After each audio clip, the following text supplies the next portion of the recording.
மீண்டுமாக ஆண்டவராகிய இயேசு கிறிஸ்துவின் நாமத்தினாலே இந்த இறுதி நாள் கூட்டத்திற்கு வந்திருக்கிறவங்களை வாழ்த்துகிறேன். இதற்காக ஓடி உழைத்த அனைத்து தம்பிமார்களுக்காக, பங்கு கொண்ட அனைத்து ஊழியர்களுக்காக, தேவ பிள்ளைகளுக்காக இருதயத்தின் ஆழத்திலிருந்து நன்றி செலுத்துகிறேன்.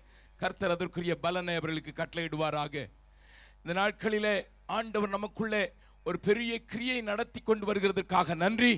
ஆகினாலே சில வருடங்களுக்கு முன்னதாக நான் உங்கள் மத்தியிலே கற்றுக் கொடுத்த அந்த பாடலை மறுபடியுமாக ஒரு அர்ப்பணத்தோடு, ஏதோ பாடலை பாட வேண்டும் என்பதற்கு அல்ல, அர்ப்பணத்தோடு பாடுவதற்கு உங்கள் கைகளிலே இருக்கிற பாட்டுத்தாளிலே 17வது பாடல், என் ஜீவனானாலும் என் சாவானாலும் பின்பற்றுவேன் என்கிற ஒரு வைராக்கிய துணியோடு கூட, நன்மை ஒன்றும் இல்லாதிருந்தும் என்னை தெரிந்து கொண்டு என்னை உயர்த்தி மகிழ்கிற ஆண்டவருக்கு நான் அநேக காரியங்களை செய்ய மறந்து போனேன், செய்யாமல் விட்டுவிட்டேன், ஆனாலும் அவர் தம்முடைய கிருபை என்னை விட்டு விலக்கவில்லையே என்கிற அந்த நினைவோடு கூட, மறுபடியும் ஒரு எதிர்பார்ப்போடு கூட, அர்ப்பணிப்போடு கூட இந்த பாடலை பாடுகிற நேரத்தில் நம்முடைய பங்குகளை கயா பட்டணத்தில் எழும்பி வருகிற தேவ பணிக்காக நாம் செலுத்தலாம்.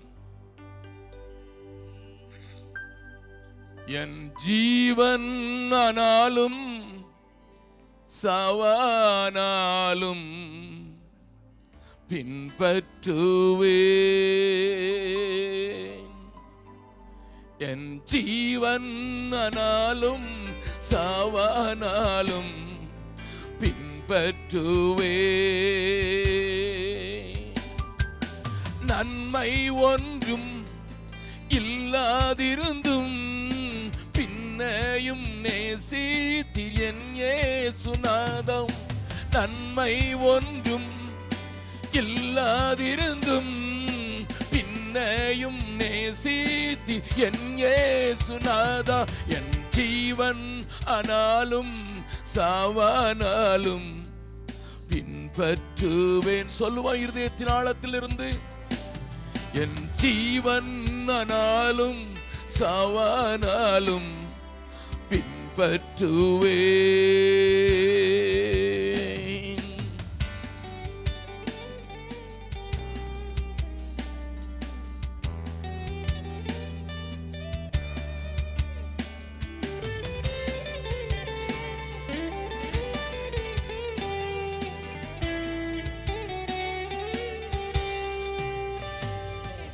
திறப்பில் நிற்க தவறினேனே, தேசம் அழியாமல் காத்திடவே.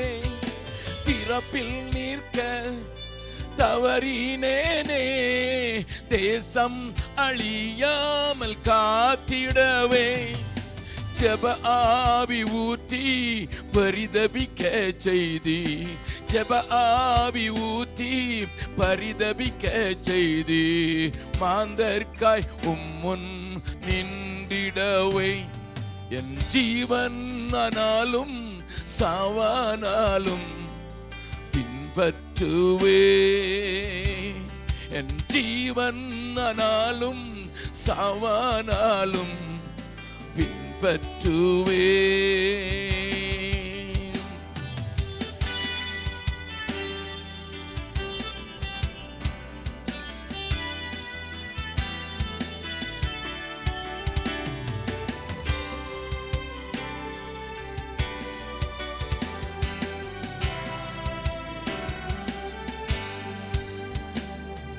பரிசுத்த வாஞ்சை பரமன் சிநேகம் தேடிடவே மறந்திட்டேனே. பரிசுத்த வாஞ்சை பரமன் சிநேகம் தேடிடவே மறந்திட்டேனே. பரிசுத்த ஆவி பருகிட செய்தி, பரிசுத்த ஆவி பருகிட செய்தி, நித்தமும் பணி செய்திடவே. என் ஜீவன் ஆனாலும் சாவானாலும் பின்பற்றுவே. என் ஜீவன் ஆனாலும் சாவானாலும் பின்பற்றுவே.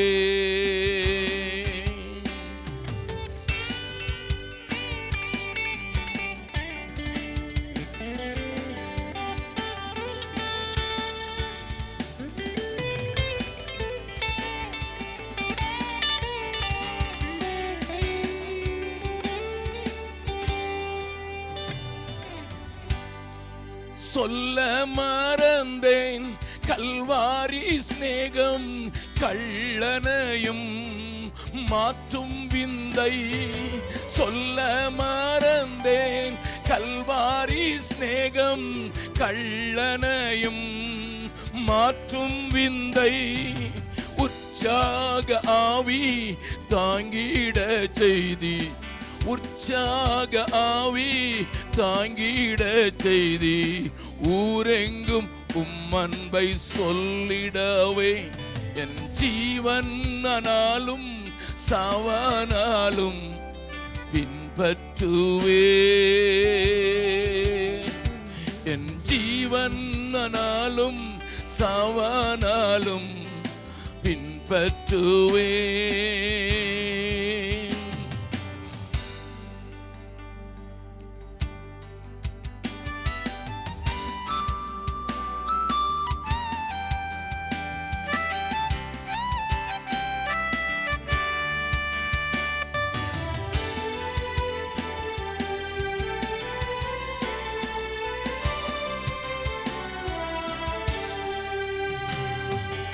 உலகின் மாயை வலையில் வீழ்ந்தேன், தப்பிடாமல் சிக்குண்டேனே. உலகின் மாயை வலையில் வீழ்ந்தேன், தப்பிடாமல் சிக்குண்டேனே. உன்னத ஆவி ஊற்றி மகிழ்ந்தி, உன்னத ஆவி ஊற்றி மகிழ்ந்தி. உலக பெருமையை வெறுத்திடவே என் ஜீவன் ஆனாலும் சாவானாலும் பின்பற்றுவே. என் ஜீவன் ஆனாலும் சாவானாலும் பின்பற்றுவே. நம்முடைய ஏக்கமெல்லாம் என்னை ரட்சித்த ஆண்டவர் நான் வந்து உன்னை அழைத்து கொண்டு போவேன் என்று சொன்னார் அல்லவா? எப்போ வருவீங்க சுவாமி, எப்போ வருவீங்க? பாடுள்ள வேதனையுள்ள பாவத்தினால நிறைந்து ஒவ்வொரு நாளும் காரியங்கள் வித்தியாசமாக மாறிக்கொண்டு போயிருக்கிற இந்த பூமியிலிருந்து மோடு கூட இருக்க வாஞ்சு என்று சொல்லி எல்லாரும் வலது கையை உயர்த்தி எப்போ வருவீர் ஆண்டவர் என்கிற ஒரு ஏக்க தொனியை பரலோகம் கேட்க செய்யலாமா? ஏங்கி தவிக்கிறோம் என்கிற அந்த தொனி இருதயத்தின் ஆழத்திலிருந்து உண்டாவதாக. எப்போ வருவீர் என் இயேசுநாதா, காத்திருப்பேன் ஏங்கிடுவேன். எப்போ வருவீர் என் இயேசுநாதா, காத்திருப்பேன் ஏங்கிடுவேன். கிருபையின் ஆவி கிட்டிட செய்தி, கிருபையின் ஆவி கிட்டிட செய்தி.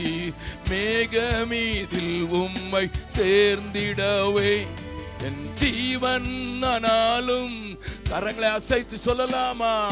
பின்பற்றுவே.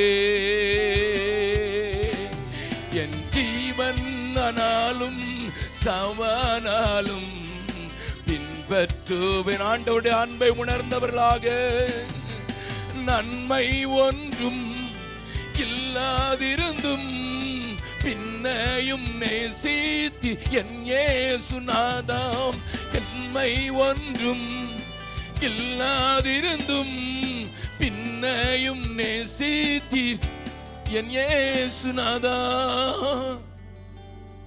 என் ஜீவன் ஆனாலும் சாவானாலும் பின்பற்றுவேன். ஒருமுறை பரலோகம் கேட்கட்டும் இந்த வார்த்தைகளை, சத்தத்தை உயர்த்தி சொல்லுவோம். என் ஜீவன் ஆனாலும் சாவானாலும் பின்பற்றுவே. இயேசு கிறிஸ்துவின் மூலம் எங்கள் ஜெபத்தை ஏறெடுக்கிறோம் நல்ல பிதாவே, ஆமென். உட்காரலாம். அருமையான தேவனுடைய பிள்ளைகளை, கடந்த 2 நாட்களாக தேவன் எனக்கு தந்த தலைப்பின் கீழே பேசுவதற்கு ஆண்டவர் உதவி செய்தார். முதலாவது நாளிலே கரிசனமில்லாத தரிசனம் என்ற தலைப்பின் கீழே இன்றைய வருகிற அநேக தரிசனங்களுக்கு பின்னதாக ஒரு கரிசனையும் இல்லை என்பதும், கரிசனை இல்லாத தரிசனம் என்ன செய்யும் என்பதை ஒரே வார்த்தையிலே நான் சொன்னேன். அந்த வசனத்தை மிகவும் ஆழமாய் நம்மை அசைக்கக்கூடிய அந்த வசனத்தை மாத்திரம் காட்டிக் கொடுக்கிறேன்.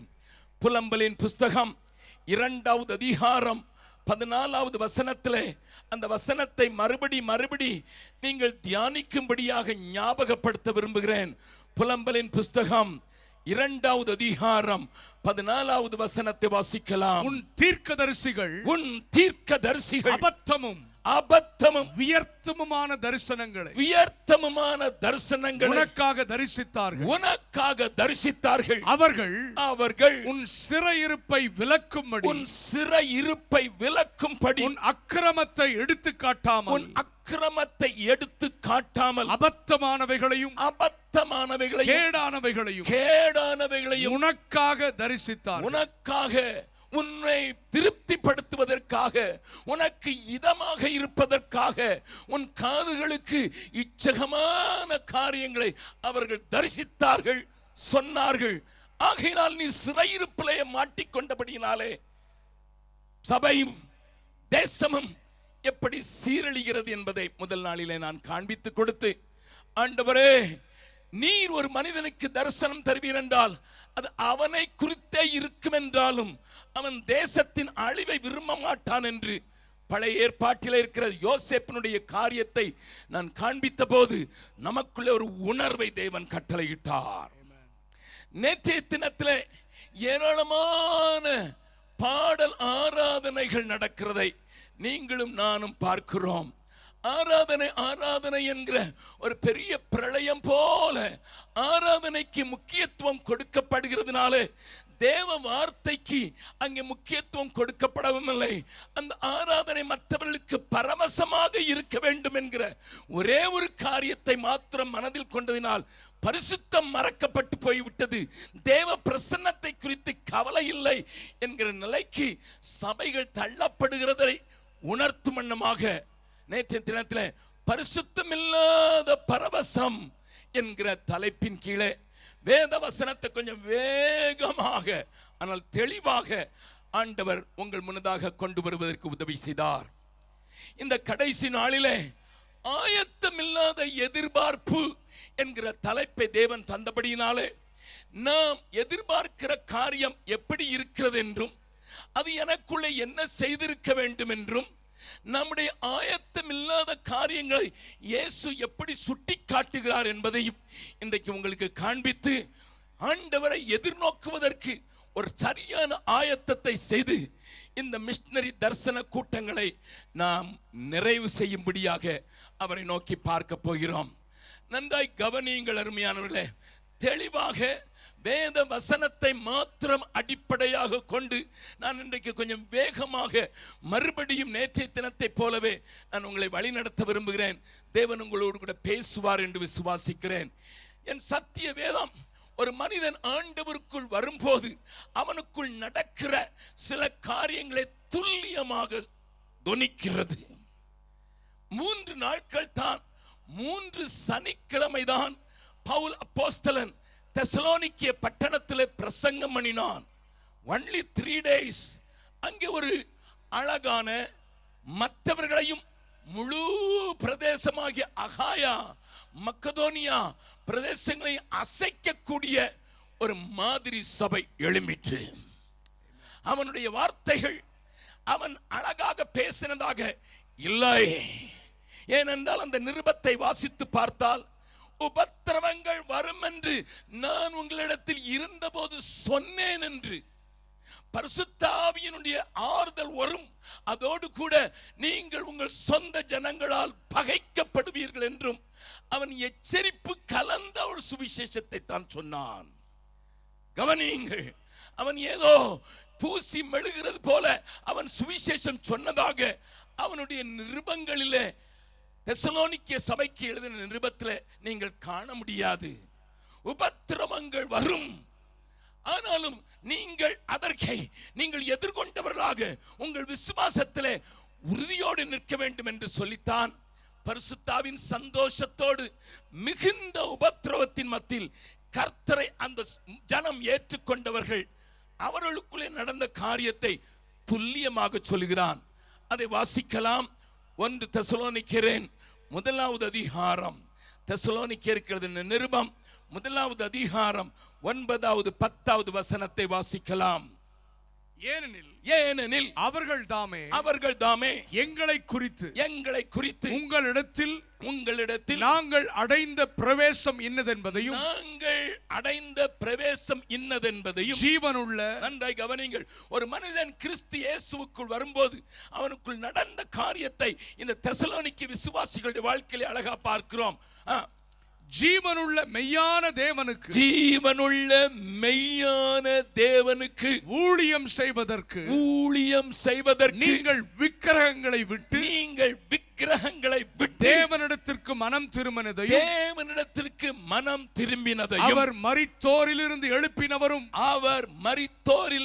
எழுப்பினவரும் இனி வரும் கோபாக்கினையின் என்று நம்மை நீங்களாக்கி ரட்சிக்கிறவருமாயிருக்கிற அவருடைய குமாரனாகிய இயேசு பரலோகத்திலிருந்து வருவதை நீங்கள் எதிர்பார்த்துக் கொண்டிருக்கிறதையும் அறிவிக்கிறீர்கள். நன்றாய் கவனியுங்கள். ஒரு மனிதன் கிறிஸ்து இயேசுவிடத்திலே வரும்போது அவனுக்குள்ள ஒரு ஆழமான மனம் திரும்புதல் மாத்திரமல்ல, தான் எதற்காக பிடிக்கப்பட்டேன் என்கிற துடிப்பு மாத்திரமல்ல, கூடவே ஒரு பெரிய எதிர்பார்ப்போடு கூட அவன் வாழ்க்கையை தொடங்குகிறான். அல்லேலூயா. நன்றாய் கவனியுங்கள் ஐயா, கவனியுங்கள். பக்கத்தில் இருக்கவங்க பார்த்து சொல்லுங்க, நீங்க மனம் திரும்பினதும் ரட்சிக்கப்பட்டது உண்மைன்னா இந்த 3 நல்லா நடந்திருக்கணும். எங்கேயோ ஒண்ணுல ஓட்டம் இருக்குதுன்னா கொஞ்சம் ரட்சிப்பை திரும்பி பார்த்துக்கொள்ளுங்க. நீங்க ஆண்டவரிடத்தில் வந்தது உண்மை என்றால், ஜீவன் உள்ள தேவனை அடையாளம் கண்டு கொண்டது உண்மை என்றால், உங்களுக்குள்ளே ஒரு பெரிய துடிப்பு உண்டாயிருக்கும். நான் விட்டுவிட வேண்டியவர்களை விட்டு விடுவேன், அது எத்தனை பெரிதா இருந்தாலும் சரி. அல்லேலூயா. அதோடு கூட என் தேவனுக்கு ஊழியம் செய்வதற்கு நான் தெரிந்து கொள்ளப்பட்டிருக்கிறேன்.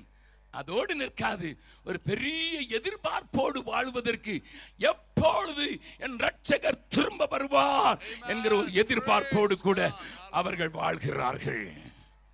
கர்த்தருடைய பரிசுத்த நாம ஸ்தோத்திரம். அந்த எதிர்பார்ப்பின்படி வாழ்வதற்கு தான், நன்றாய் கவனியுங்கள், அந்த எதிர்பார்ப்பில் நிலைத்து நிற்பதற்கு தான் நமக்கு ஆண்டவர் கிருபையை ஏராளமாக தருகிறார். இன்றைக்கு கிருபை கிடைத்து விட்டது, நான் எப்படியும் வாழலாம் என்று அல்ல, மாறாக ஆண்டவர் தருகிற கிருபை எதற்கு, எப்பொழுது வரப்போகிறாரோ அதற்கு என்னை ஆயத்தப்படுத்தும்படியாக, அவரை சந்திப்பதற்கு என்னை ஆயத்தப்படுத்தும்படியாக கிருபை எனக்கு ஏராளமாய் தாராளமாய் கொடுக்கப்படுகிறது என்பதை தீத்துவுக்கு எழுதுகிற வசனத்திலே பவுல் எழுதுகிறார். வாசிக்கலாம். தீத்துவினுடைய புஸ்தகம் 2வது அதிகாரத்திலே தீத்துவுக்கு எழுதின வார்த்தைகளை வாசிக்கலாம். 11 to 13 வரை வாசிக்கலாம். ஏனெனில் எல்லா மனுஷருக்கும் ரட்சிப்பை அழிக்கத்தக்க தேவ கிருபையானது பிரசன்னமாகி நாம் அவபக்தியையும் லௌகிக இச்சைகளையும் வெறுத்து தெளிந்த புத்தியும் நீதியும் தேவ பக்தியும் உள்ளவர்களா இவ்வுலகத்திலே ஜீவனம் பண்ணி நாம் நம்பி இருக்கிற ஆனந்த பாக்கியத்துக்கும் மகாதேவனும் நமது இரட்சகருமாகிய இயேசு கிறிஸ்துவினுடைய மகிமையின் பிரசன்னமாகுதலுக்கும் எதிர்பார்த்து கொண்டிருக்கும்படி நமக்கு போதிக்கிறது. அந்த கொடுக்கப்பட்ட கிருபைக்காக ஆண்டவருக்கு நன்றி செலுத்தலாமா? ஹல்லேலூயா. இன்றைக்கு ஹைப்பர் கிரேஸ், சூப்பர் கிரேஸ் எல்லாம் பேச ஆரம்பித்திருக்கிறார்கள். இயேசு எல்லாவற்றையும் செய்து விட்டார், ஆகினால் எப்படி வாழலாம் என்கிற தவறான உபதேசத்துக்கு விட்டு கொடுத்து விடாதீர்கள். இந்த கிருபை எனக்கு கொடுக்கப்பட்டது இந்த உலகத்திலே நீதி உள்ளவனாய், நியாயம் உள்ளவனாய், பரிசுத்தனாய் என் நடக்கையிலே என் வாழ்க்கையிலே, என் சிந்தையிலே வாழ்வதற்கு எல்லாவற்றுக்கும் மேலாக அவர் வருகிறதை, என் ஆண்டவர் வருகிறதற்கு எதிர்பார்த்து கொண்டபடியாக போதிக்கிறது.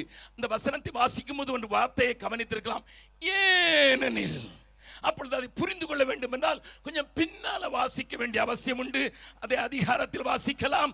8வது வசனத்தை வாசிக்கலாம். எதிரியானவன் உங்களை குறித்து பொல்லாங்கு சொல்லுகிறதற்கு ஒன்றுமில்லாமல், பக்கத்தில் இருக்கும் சொல்லுங்க, உங்களை எதிர்க்கிறவங்க பிசாசானவன் உங்களை குறித்து ஒன்றும் சொல்லக்கூடாது. அல்லேலூயா, அல்லேலூயா. என் ஆண்டவராகிய இயேசு சொல்லும்போது சொன்னாரு, இந்த உலகத்தின் அதிபதி என்கிட்ட வரான், அவன் சரக்கு ஒண்ணுமே இல்லை. அல்லேலூயா. அவன் சரக்கு என்கிட்ட ஒண்ணுமே இல்லை, அதனால அவன் வந்ததை பற்றி எனக்கு கவலை இல்லை. சாத்தா மாறதான் சொன்னா பக்கத்தில் இருக்கும் சொல்லுங்க, அவன் சரக்கு ஏதாவது வச்சிருக்கீங்களா? வச்சிருந்தா கண்டிப்பா சுத்தி தானே வருவான். எங்க கேம்பஸை நாங்க ரொம்ப பாதுகாப்பா தான் வைக்கிறதுக்கு ட்ரை பண்றோம். செக்யூரிட்டி கார்டு கொஞ்சம் போட்டிருக்கோம். எங்களுக்கு செக்யூரிட்டி கார்டு அவர் தான், ஆனா யூனிஃபார்ம் மாட்டி கொஞ்சம் பேரை விட்டுருக்குது. நாங்க என்னதான் சுத்தி சோறு கட்டினாலும், என்னதான் சுத்தி அங்க அந்த செக்யூரிட்டி கார்டு வர்ற ஆளல்ல நாய ஓட்டுனாலும், நாங்கள் இருக்கிறது ஒரு கிராமம், நான் இருக்கிறது ஒரு கிராமம், அங்கே நாங்கள் ரொம்ப கேர்ஃபுல்லா இந்த நாயெல்லாம் விரட்டுறதுக்கு ரொம்ப ட்ரை பண்றது. இன்னைக்கு இல்ல, என்னைக்கு ஆரம்பிச்சோமோ அன்னையில இருந்து விரட்டுறோம். மிஷனரி ஊழியத்தில் பிசாசு விரட்டுறது மட்டும் போதாது, நாயையும் விரட்ட வேண்டியிருக்கு, நாயையும் பேயையும் விரட்ட வேண்டியிருக்கு. அல்லேலூயா. நல்லா கவனிங்க. என்னுடைய பிள்ளைகள் சிறுவர்களா இருக்கும்போது ஒரு எலக்ட்ரிக் போஸ்ட் ஒரு புயலினால வளைஞ்சு போயிட்டு அதைத்தான் தூக்கு மரமா வச்சு எல்லாத்தையும் தூக்கி பார்த்தான். சாக மாட்டேங்குது, போக மாட்டேங்குது. ஒரு செட்டு போனா அடுத்த செட்டு 20 வந்துருது, அடுத்த செட்டு வருது. அவங்க ரொம்ப கஷ்டப்பட்டு என்னோடு கூட இருக்கிறவங்க சொன்னாங்க, அண்ணே ஒழிக்கவே முடியலண்ணே. நான் சொன்னேன், நீனும் நானும் சோறு திங்கிறத நிறுத்தினாதான் வரும்.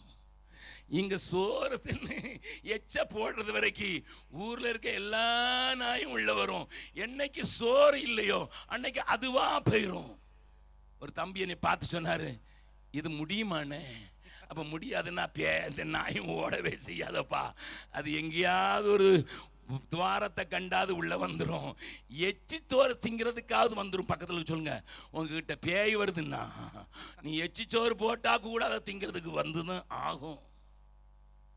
அல்லேலூயா. சிலர் சொல்லுவாங்க, எங்களுக்கு ஸ்பெஷலாக கிரேஸ் கொடுத்துருக்காரு பிசாசை உரட்டுறதுக்குன்ட்டு. ஆனால் நான் சொல்கிறேன், உங்களுக்கு உள்ளுக்குள்ள இருக்கிற எச்சிச்சோரை தோடுறதை போட்டு நிறுத்து, எல்லா பிசாசும் ஓடிடும். அவன் சரக்க நீ வச்சிருக்கிறதுக்கு வரைக்கும் நீ ஒரு காலமும் இந்த காரியத்தை சொல்ல முடியாது. ஆண்டவருடைய வார்த்தை சொல்லுகிறது. வாசிக்கலாம், அந்த வசனத்தை வாசிக்கலாம். எதிரியானவன் உங்களை குறித்து பொல்லாங்கு சொல்லுகிறதற்கு ஒன்றுமில்லாமல் வெட்கப்படத்தக்கதாக உபதேசத்திலே விகற்பம் இல்லாதவனும் நல்லொழுக்கம் உள்ளவனும் குற்றம் பிடிக்கப்படாத ஆரோக்கியமான வசனத்தை பேசுகிறவனுமாய் இருப்பாயாக. நீ இருந்து மற்றவங்களுக்கு மாதிரியா வாழ்ந்துரு தீத்துவே. அதுக்காகத்தான் நமக்கு கிருபை கொடுக்கப்பட்டிருக்கு. நம்புறவங்க மாத்திரம் ஒரு பெரிய ஆள் இல்லையா சொல்லலாமா?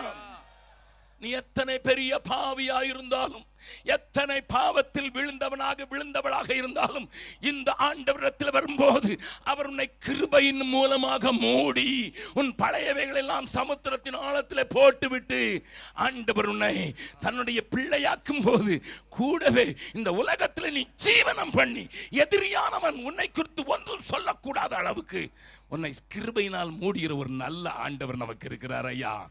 ஆதி நாட்களிலே சாரால் நவ்ரோஜ் அவர்களின் பாடல் எனக்கு ஒன்று ஞாபகம் வருகிறது. அன்னை அன்பிலும் விலையன் இயேசுவின் தூய அன்பே, அன்னை அன்பிலும் விலையன் இயேசுவின் தூய அன்பே, தந்தவள் உன்னை விசாரிப்பா. இயேசுவின் தூய அன்பே, அன்னை அன்பிலும் விலை உன் இயேசுவின் தூய அன்பே. பாவ சேற்றினில் வீழ்ந்தோரை பரமன் இயேசு சுமந்தாரே. பாவ சேற்றினில் வீழ்ந்தோரை பரமன் இயேசு சுமந்தாரே. சிலுவையில் ஜீவன் தந்தா வருந்தி மீட்டிடவே. அன்னை அன்பிலும் விலை உன் இயேசுவின் தூய அன்பே. தன்னை பலியாய் தந்தவள் உன்னை விசாரிப்பா. உன் இயேசுவின் தூய அன்பே. அன்னை அன்பிலும் விலை உன் இயேசுவின் தூய அன்பே. அன்னை அன்பிலும் விலை மதிக்கப்படாத அன்பு இருந்ததினால என்னை ஆண்டவர் தூக்கி எடுத்தது மாத்திரமல்ல, சமீபத்தில் ஒரு விமானம் விபத்துக்குள்ளாயிற்று. அந்த விபத்தில் எல்லாரும் மரித்து போன போது ஒரு குழந்தை மாத்திரம் காக்கப்பட்டதை கண்டபோது அதிகாரிகள் அரண்டு போனார்கள். என்ன என்று கண்டால், அந்த குழந்தை அந்த விபத்தான அந்த விமானம் விழும்போது தன்னுடைய மார்போடு அணைத்து, தன்னுடைய கரங்களால் அதை பொத்தி, தன்னுடைய தலையினால் அதை மூடி, தன்னுடைய கால்களால் அதை அணைத்து கொண்டு அந்த விமானம் விழும்போது அந்த தாய் காப்பாற்றி இருக்கிறார். விமானத்தில் தீ விபத்து ஏற்பட்டதினால் அவருடைய முதுகலை காயங்கள் உண்டு. கீழே விழும்போது அது வேகமாக அவள் விழ நேரிட்டதினால அவளுடைய முட்டுக்கள் உடைந்து போனது உண்டு. அவளுடைய கைகள் அங்கே சிதைந்து போனது உண்டு. அவள் அங்கே பத்திரிகையில் இப்படி எழுதினார்கள், she landed on her head. தன்னுடைய தலையை வச்சு தான் பூமியில வந்து அப்படியே டாம் விழுந்ததுனால தலை உடைக்கப்பட்டு ஹெட் இன்ஜுரியோடு கூட அந்த தலையில் ரத்தம் சொட்ட ஒழுகி கொண்டிருந்தது. கண்கள் பிதுங்கி போயிருந்தன. அதிகாரிகள், அந்த மீட்பு பணிக்கு வந்தவர்கள் ஒருவரும் தப்பவில்லை என்று முதலில் அறிக்கையும் விட்டு விட்டார்கள். ஆனால் ஒரே ஒரு மனிதன் மாத்திரம் இவருடைய பிணத்தை எடுத்துக்கொண்டு வரும்போது உள்ளே இருக்கிற சின்ன பிள்ளை மை மதர் சேவ் மீ என்று சொன்ன காட்சி அந்த அதிகாரியை உலுப்பி விட்டதென்று பத்திரிகையை வாசித்த போது என் இயேசுவின் சிலுவை காட்சி எனக்கு முன்னதாக வந்தது. என்னை காப்பாற்றுவதற்காக என்னை சூழ்ந்து கொண்டு தன்னுடைய கைகளிலே கால்களிலே காயங்கள் பட்டவராய், தன்னுடைய தலையிலே முள்முடி சூடப்பட்டவராய் என்னை அணைத்துக் கொண்டு என்னை பாதுகாப்பதற்கு, எனக்கு ஜீவன் தருவதற்கு, தன்னுடைய மரணத்தினால் என்னை காத்து கொண்ட அந்த அன்பு என்னை ஆண்டவருக்கு இன்னமும் நெருங்கி, ஆண்டவரே என் ஜீவனானாலும் என்னிடத்தில் ஒரு நன்மை இல்லை என்றாலும் மற்றவர்களுக்கெல்லாம் நேராத ஒன்று எனக்கு நேரிடவே கூடாது என்று சொல்லி என்னை பாதுகாத்த உம்முடைய கரத்துக்கு நன்றி. அல்லேலூயா, அல்லேலூயா, அல்லேலூயா. அன்னை அன்பிலும் மேலான அன்பு என்னை சூழ்ந்து கொண்டது மாத்திரமல்ல, இந்த உலகத்திலே நான் பாவம் இல்லாதவனாக பரிசுத்தனாக எதிரியானவன் எனக்கு விரோதமாக பேசக்கூடாதபடிக்கு, விகற்பமானவைகளை சொல்லாதபடிக்கு என்னை காக்கிற ஒரு நல்ல கிருபையை எனக்கு தந்து அவருடைய வருகைக்கு என்னை ஆயத்தப்படுத்தி கொண்டிருக்கிறார். மறுபடியும் கரங்களை உயர்த்தி அவருடைய வருகை எதிர்பார்த்து கொண்டிருப்பதற்கு என்னை ஏவுகிற அந்த கிருபைக்காக நன்றி என்று சொல்லலாமா? இந்த கவனியங்கள் அருமையானவர்களே. அப்போ ஒரு மனிதன் கிறிஸ்துவுக்குள்ள வரும்போது there is a paradigm shift என்று சொல்வார்கள். ஒரு பெரிய மாற்றம் நடக்கிறது. அது என்ன என்பதை கொலோசியருடைய அந்த அதிகாரத்தில் வாசிக்கலாம். கொலோசியர்கள் நிருபம் 1வது அதிகாரம் 13வது வசனத்தில் வாசிக்க 12-13 வாசிக்கலாம். ஒளியில் உள்ள பரிசுத்தவான்களுடைய சுதந்திரத்தில் பங்கடைவதற்கு நம்மை தகுதி உள்ளவர்களாக்கினவரும் இருளின் அதிகாரத்தினின்று நம்மை விடுதலையாக்கி தமது அன்பின் குமாரனுடைய ராஜ்யத்திற்கு உட்படுத்தினவருமாய் இருக்கிற பிதாவை ஸ்தோத்திரிக்கிறோம். அல்லேலூயா. நான் ஒரு ராஜ்யத்திற்கு உரியவனாக இருந்தேன், இருளின் அதிகாரத்திற்கு உரியவனாக இருந்தேன், இருளின் ராஜ்யத்துக்குரியவனாக இருந்தேன். ஆனால் இயேசு தன்னுடைய ரத்தத்தை சிந்தினபடியால் அடுத்த வசனத்தில் சொல்லப்பட்டிருக்க நேரம் இல்லை, ஆண்டவருடைய அந்த இருளின் அதிகாரத்தினின்றும் ராஜ்யத்தினின்றும் நான் ஏன் தேவனுடைய குமாரனுடைய ராஜ்யத்திற்கு வந்ததினால எனக்கு ஒன்று நேரிட்டது. அதை எழுதும் போது அவர் பிலிப்பியரில் ஒரு வசனத்தை எழுதுகிறார், வாசிக்கலாம். பிலிப்பியருக்கு எழுதின நிருபம் 3வது அதிகாரம். There is a big shift in my thinking, shift in my living pattern, shift in my outlook. என்னுடைய பார்வையில், என்னுடைய காரியத்தில் ஒரு பெரிய மாற்றம் உண்டாகிறது. 3வது அதிகாரத்தின் 20வது வசனத்தை வாசிக்கலாம். நம்முடைய குடியிருப்போ பரலோகத்தில் இருக்கிறது. ஹல்லேலூயா. இருக்க போகுது அல்லையா? பக்கத்துல உங்க கை பிடிச்சுங்க. இருக்கிறது. நம்முடைய குடியிருப்பு இருக்கிறது. நம்முடைய சிட்டிசன்ஷிப் அங்க இருக்கிறது. குடியிருப்பு பரலோகத்தில் இருக்கிறது என்று ஆண்டவர் நம்மை புதிய ராஜ்யத்துக்குரியவளை மாத்திட்டாரு. கிரீன் கார்டுக்காக ஓடுகிறவர்கள் ஏராளம் உண்டு. எனக்கு கிரீன் கார்டு இல்லையா, எனக்கு காண்பிக்கப்பட்டது ரெட் கார்டு தான். அந்த ரெட் கார்டு அவர் மாத்திட்டு என்னை அந்த ராஜ்யத்துக்குள்ள கொண்டதுனால எனக்கு பெர்மனன்ட் சிட்டிசன்ஷிப்பே கிடைச்சிட்டு. கரங்களை தேடி ஆண்டவர் மகிமைப்படுத்தலாமா? ட்ரம்ப் வந்ததுல இருந்து அங்க கிரீன் கார்டு அப்ளை பண்ணவங்களுக்கு எல்லாம் வயிற்றுல புளிய கரைச்சிக்கிட்டு இருக்கு. பாவி மனுஷா, America is for America, America ஃபர்ஸ்ட்னு சொல்லி 1,00,000 பேருக்கு விசாவை கேன்சல் பண்ண ஆர்டர்ல கையெழுத்து போட்டவொன்னே கொஞ்சம் பேர் குதிக்காங்க, கொஞ்சம் பேர் அழுகுறாங்க. ஆனா அமெரிக்க சட்டம் சொல்கிறது the president has got power to cancel என்று சொல்கிறது. கொஞ்சம் விசிட் பண்ற விசாவையே கேன்சல் பண்ணிட்டார் இந்த ஆளு. ஆனா எங்க ஆள் இருக்கிறாரு, என்னை மீட்டு கொண்டவர் இருக்கிறாரு, என்னை புதிய ராஜ்யத்துக்குள்ள உட்படுத்தின பிதா அவரை உட்படுத்தின உள்ள தள்ள உடனே எனக்கு ஒண்ணு கொடுத்தாரு. Your citizenship is there. பக்கத்துல கை பிடிச்சு கேளுங்க, குடியிருப்பு எங்க இருக்குது? அல்லேலூயா. இன்னைக்கு தான் ஒரு தங்கச்சி லெட்டர் கொடுத்தா, எங்களுக்கு 4 கோடி ரூபாயில ஒரு சர்ச்சும் 4 கோடி ரூபாயில ஒரு வீடும் ஏராளமான கோடிகளை கொடுக்கறவங்கள எங்களுக்கு நேரா அனுப்புறதுக்கு ஜெபம் பண்ணுங்க. நான் உடனே கிழிச்சு போட்டேன். சாரி அபவுட் இட் ஐயா. என் குடியிருப்பு இங்கே இல்லை. ஏராளமான பணங்களை வைத்து ஏராளமான காரியங்களை சாதிச்சிருக்கோம். ஆனா இங்க குடியிருப்பு இல்லை.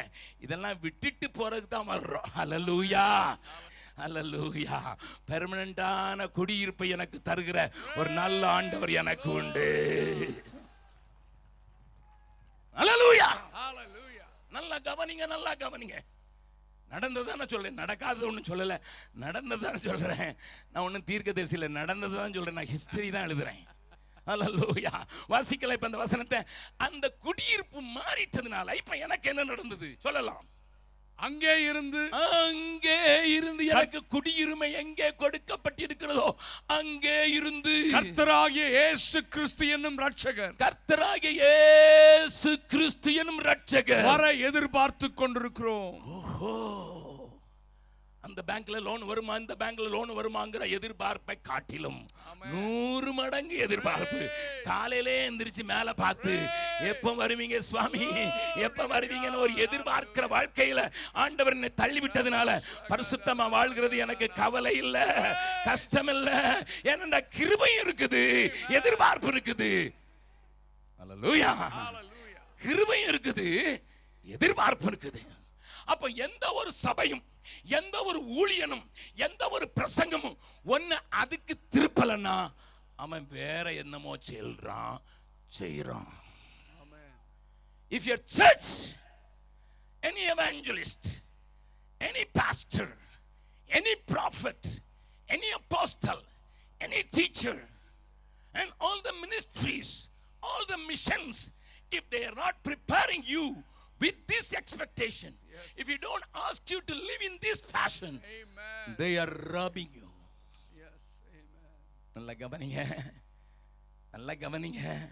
நீங்க எந்த சபைக்கு போறீங்கன்னு நான் சொல்ல போல, எந்த சபைக்கு போங்கன்னு சொல்ல போல.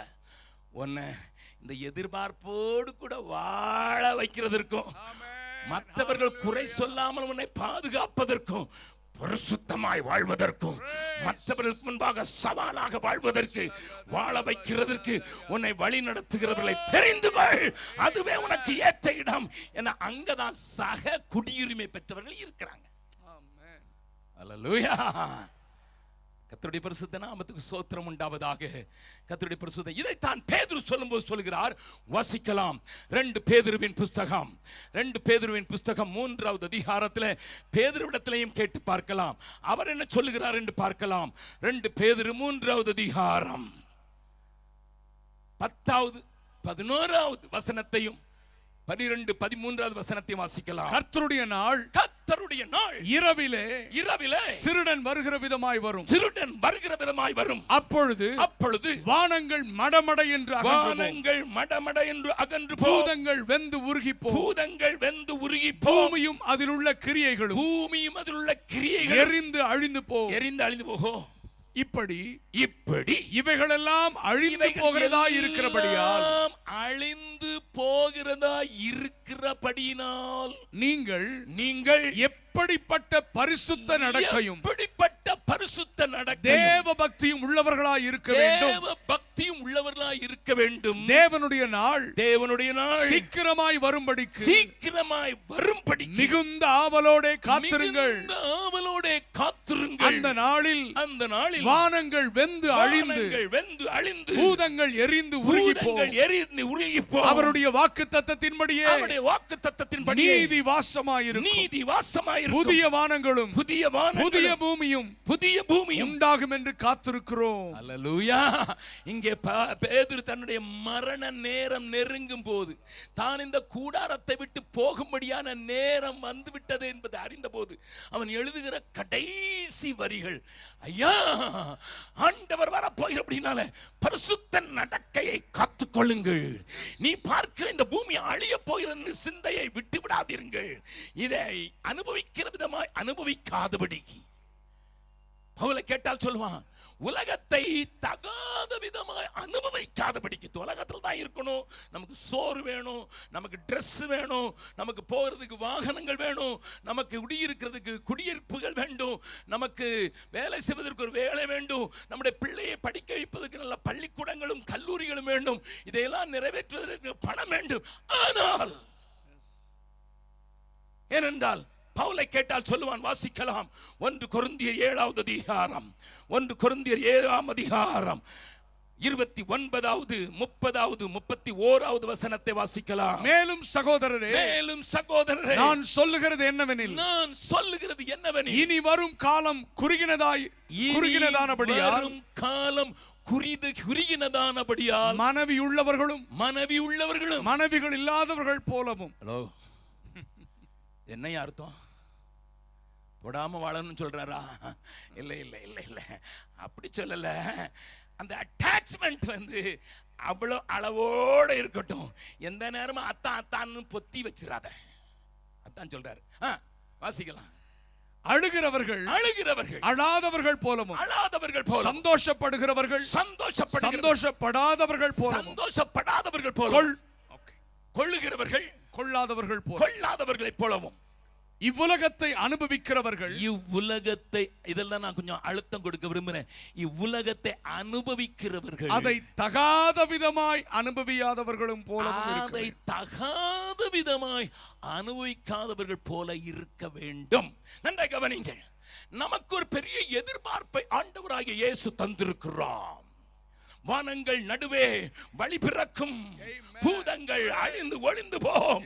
மேகத்தில் என் ஆண்டவரோடு நான் கலந்து போவதற்கு நான் ஒரு நாளிலே பிறந்து போவேன். இந்த உலகம் அதை பார்க்கும், என்னுடைய உரியவர்கள் பார்ப்பார்கள். நான் பறந்துடுவேன். ஆகையினாலே பாரமான யாவற்றையும் தள்ளிவிட்டு நெருங்கி நிற்கிற பாவத்திற்கும் டாட்டா சொல்லிவிட்டு நான் கடந்து செல்வதற்கு ஆயத்தமாயிருப்பேன். ஹல்லேலூயா. குதூகலம் நிறைந்த நன்னாள் நடுவானில் மின்னிடுதே. இதுவரை இருந்த துன்பமில்லை, இனி என்றுமே ஆனந்தம். எல்லாரும் கைதட்டி பாடலாமாம். இதுவரை இருந்த துன்பமில்லை, இனி என்றுமே ஆனந்தம். தளகர்த்தனம் இயேசு நின்று யுத்தங்கள் நடத்திடுவார். கர்த்தனம் இயேசு நின்று யுத்தங்கள் நடத்திடுவார். அவர் மகிமையோடு நாம் சேரும் போது அவர் போலவே தரிசிப்போ.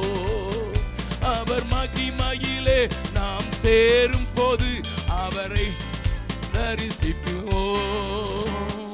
குதூகலம் நிறைந்த நன்னாள் நடுவானில் மின்னிடுதே.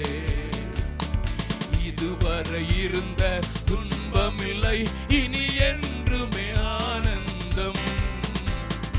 இதுவரை இருந்த துன்பமில்லை, இனி என்றுமே ஆனந்தம். அங்க போறது வரைக்கும் தலகர்த்த நாம் இயேசு நின்று நம்முடைய யுத்தங்களை நடத்திடுவா. ஆனா அதுக்கு நான் நினைக்க வேண்டியது, நம்முடைய குடியிருப்பு இங்க இல்ல. பீகார்ல நான் இருக்கிற குடியிருக்கிற வீட்டுக்கு வாடகை கொடுக்கிறேன். ஆனால் முன்னால் பெரிய காரியம் எழுதி போட்டிருக்கேன், நம்முடைய குடியிருப்போ பரலோகத்தில் இருக்கிறது. கரங்கள் நம்புறவங்க மாத்திரம் கரங்களை தட்டி ஆண்டவரை மகிமைப்படுத்தலாமா? That changes my attitude. That changes my perspective. That changes my outlook. Even though I make money, but that changes the attitude.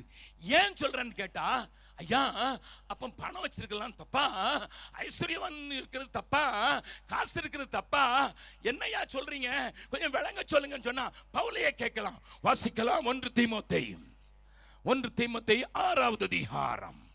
1 தீமோத்தேயு 6வது அதிகாரத்துல பவுல் நமக்கு சொல்லிக் கொடுக்கிற காரியத்தை பாருங்கள். 13வது வசனத்தை முதலாவது வாசிக்கலாம். நம்முடைய கர்த்தராகிய இயேசு கிறிஸ்து, நம்முடைய கர்த்தராகிய இயேசு கிறிஸ்து பிரசன்னமாகும் வரைக்கும், பிரசன்னமாகும் வரைக்கும் நீ இந்த கற்பனையை மாசில்லாமலும் குற்றமில்லாமலும் கை கொள்ளும்படிக்கு. நல்லா கவனிங்க. திடீர்னு பவுலுக்கு தீமோத்தேயுக்கு எழுதும்போது தன்னுடைய ஊழியத்தை தொடர்ச்சியா செய்ய போறேன்னு எழுதும்போது அவருக்குள்ள ஒரு பெரிய தோற்றம் தோன்றுகிறது, ஒரு எண்ணம் தோன்றுகிறது. அவனுக்கு கட்டளையிடும்படியாக ஒரு காரியத்தை அவர் சொல்லுகிறார்.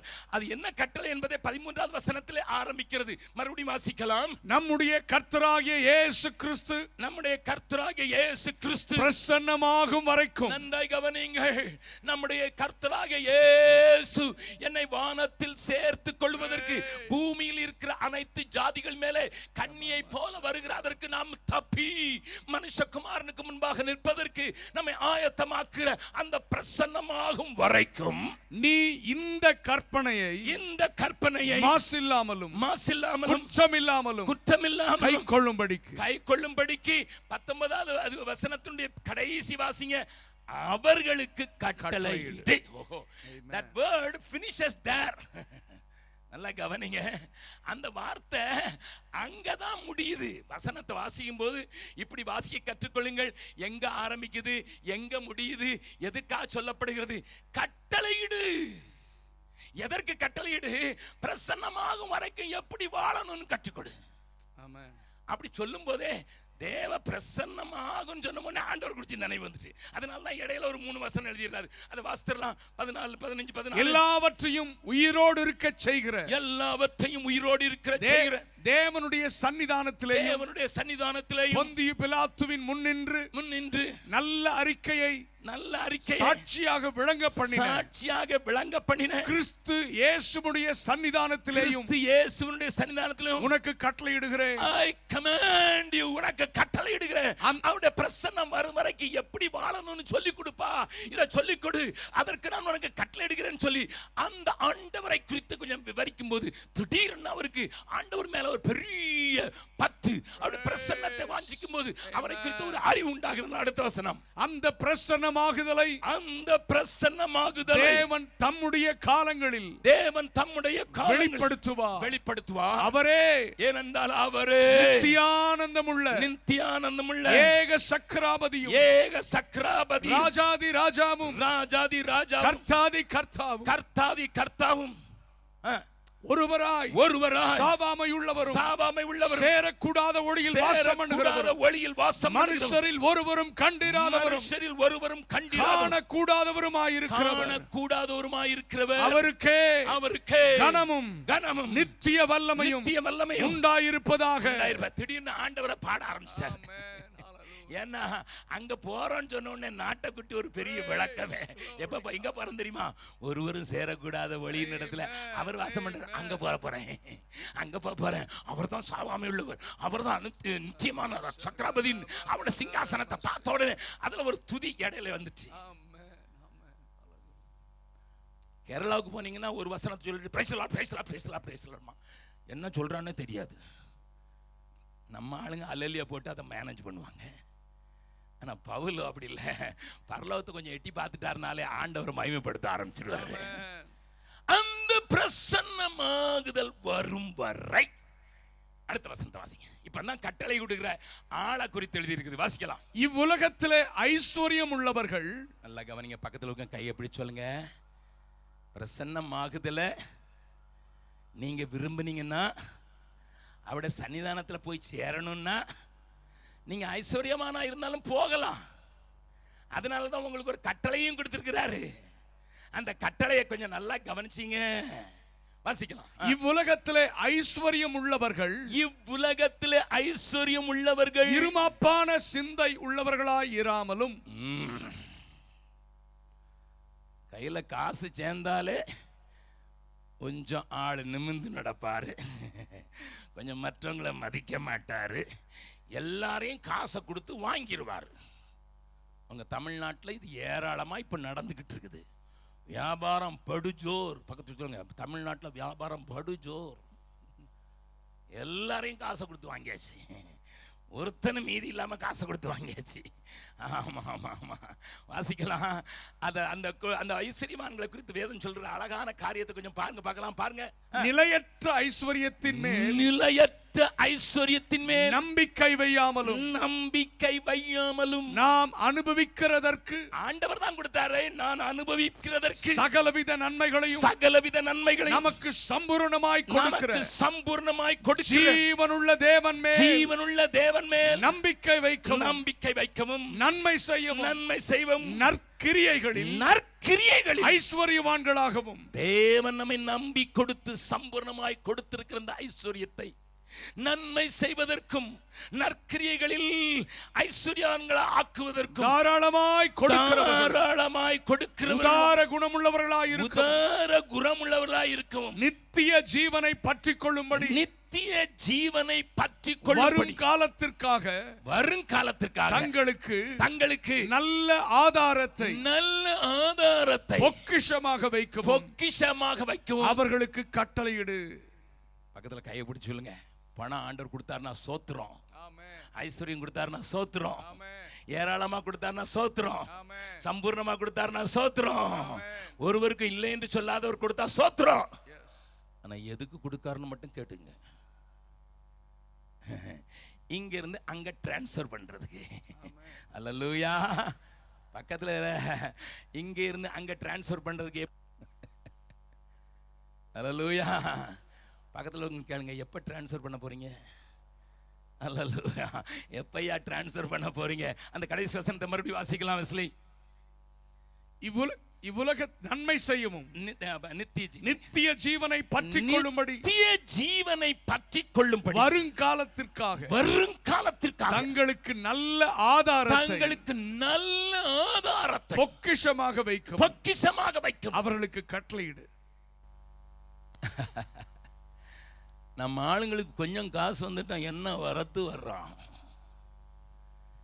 நான் சென்னை கூட்டத்தில் சொன்ன ஒரு சாட்சி இங்கே சொல்லுவது நல்லது. எனக்கு ஒரு சுவிட்சர்லாண்டில் ஒரு பெரிய நண்பர் இருக்கிறார். we are so close ஒரு தாவீதும் யோனத்தான் போல நாங்கள் ஒருவரை நேசிக்கும்படியாக ஒரு நல்ல சுவிஸ் நண்பர் இருக்கிறார். நல்ல ஹைட்டான மனிதன். அவரும் நானும் ஒரு நாளில் சுவிஸ் தேசத்திலிருந்து ட்ரெயின் ஏறி ஜெர்மனுக்கு போனோம். ஜெர்மனுக்கு போகிற இடத்துல அவர் தன்னுடைய கையில் ஸ்லீப்பிங் பேக்கை கொண்டு வந்தார். நல்ல கவனிங்க, ஸ்லீப்பிங் பேக் கொண்டு வந்தார். ஸ்லீப்பிங் பேக் பார்த்துருப்பீங்க, இந்த டூரிஸ்ட்லாம் கையில் வச்சுருப்பாங்க, எங்கே கிடைக்குதோ அங்கே படுத்துருவாங்க. நான் கேட்டேன், நம்ம ஜெர்மனிக்கு தானே, நம்ம ஃப்ரெண்ட்ஸ்கிட்ட தானே போகிறோம், எதுக்கு ஸ்லீப்பிங் பேக் கொண்டார? ஜெபக்குமார் அங்கே வந்தப்புறம் பார்த்துக்கன்னு சொல்லிட்டாரு. அங்கே போய் பார்த்தா அவர் தன்னுடைய பணத்தில் ஒரு பாஸ்டருக்கு ஒரு வீடு கட்டி கொடுத்துருந்தார். அவருடைய பணத்தில் என் நண்பர் வீடு கட்டி கொடுத்துருந்தார். ஏன்னா பாஸ்டரு அவருக்கு ஒன்றும் இல்லை, நம்மளை வீடு கட்டி கொடுக்கணும். ஜெர்மனியில் ஒரு வீடு கட்டி, ஹேனோவருங்கிற பட்டணத்தில் அந்த வீடு கட்டி கொடுத்ததில் ஒன்று அவருடைய மகளுக்கு, ஒன்று அவருடைய மகன். ஒரு 24/7 ட்ரீட்மெண்ட்டில் ஒருத்தன் இருந்தான், ஜேசன்னு. அவனுக்கு எப்பவும் ஆக்சிஜன் போகணும், எப்பவும் நிறைய டியூப் மாட்டியிருப்பான். ஏன்னா அவன் இந்தியாவில் பிறக்கும்போது குறை பிள்ளையாக பிறந்துட்டான். அவனுக்கு 17 ஆப்ரேஷன் செய்து அவனை உயிரோடு வச்சிருந்ததுனால அவனுக்கு ஒரு ரூமு, அவனுடைய மகள் வாலிப பெண் அவளுக்கு ஒரு ரூமு, கணவன் மனைவிக்கு ஒரு ரூம் இருந்தது, நடுவில் ஒரு சின்ன டிராயிங் ரூம் இருந்தது. கீழே மறுபடியும் நீங்கள் வெளிநாட்டில் போனீங்கன்னா பார்த்துருப்பீங்க, வாஷிங் மிஷின், பாய்லர் எல்லாம் வைக்கக்கூடிய இருந்தது. அங்கே ஒரு சின்ன ஸ்டோர் ரூம் மாதிரி இருந்தது. அப்போ நாங்கள் அவர் வீட்டில் தங்க வேண்டிய சூழ்நிலை வந்தபோது, அப்போ அந்த பாஸ்டர் சொன்னார், I am so sorry, I don't know how to accommodate யூன்னு சொல்லிட்டு தலையை நின்றுக்கும் போது அவர் என்ன சொன்னார், Jebakumar is a guest here. ஐரோப்பாவுக்கு ஒரு விருந்தாளி, அதனால உன் மகளை கீழே ஸ்டோர் ரூம் ஒன்று வச்சிருக்கல, அதில் படுக்க போட்டுரு. அப்போ நான் கேட்டேன், என் நண்பர் என்னை காட்டிலும் ஒரு 9 அங்குலம் உயரமாக இருப்பார். அவர்கிட்ட கேட்டேன், நீர் எங்கே படுப்பீர்னுட்டு. அதுக்கு தான் கொண்டு வந்தேன் ஸ்லீப்பிங் பேக். ஐயா, நியூசிலாந்து தேசத்தில் 15,000 ஏக்கர் வச்சிருக்கிறார். நியூசிலாண்டில் 10,000 ஏக்கர் காடு வாங்கி வச்சிருக்கார். Right now he is in New Zealand. இந்த புஸ்தகத்தை நீ இல்லாவிடல ஜெர்மன் மொழியில் எப்படியாவது வெளியிடணும்னு டிரான்ஸ்லேட் பண்ணிட்டு உட்கார்ந்துட்டு இருக்கிறார். அங்கே உட்கார்ந்து எனக்கு லெட்டர் எழுதினார், Jebakumar, give me permission to translate into German so that the German world may understand there is a missionary in Bihar who sold out himself for God ன்னு சொல்றதுக்கு. அவர் 25,000 ஏக்கர் நிலம் வச்சிருக்கிறவர். அவ்வளவு பெரிய பணக்காரனா இருந்ததுனால நியூசிலாந்து தேசம் 47 பேருக்கு தான் சிட்டிசன்ஷிப் கொடுத்திருக்குது.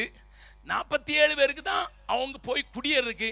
அதுல 42 பேர் சைனாவை சேர்ந்தவர்கள், 2 பேர் தான் ஐரோப்பாவை சேர்ந்தவங்க. என் நண்பர் ஒன்று அங்கே குடியிருப்பு உரிமையை இவர் இவ்வளவு இன்வெஸ்ட் பண்ணியிருக்கிறார்னு கொடுத்திருக்கிற அவ்வளோ பெரிய பணக்காரன். நான் சொன்னேன், ஹேனர், it is not right.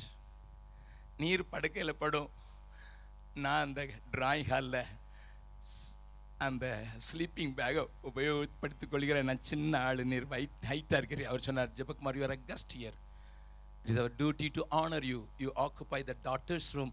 Daughter can sleep in the bottom and I can sleep on the floor. காலையில் எந்திரிச்ச போது அவருக்கு ஒரு குருவி குஞ்சு மாதிரி படுத்து கிடந்ததை பார்த்துட்டு எனக்கே கொஞ்சம் கஷ்டமாச்சு. நான் கேட்டேன், நல்லா தூங்குனீனா? நல்லா தூங்கினேன்.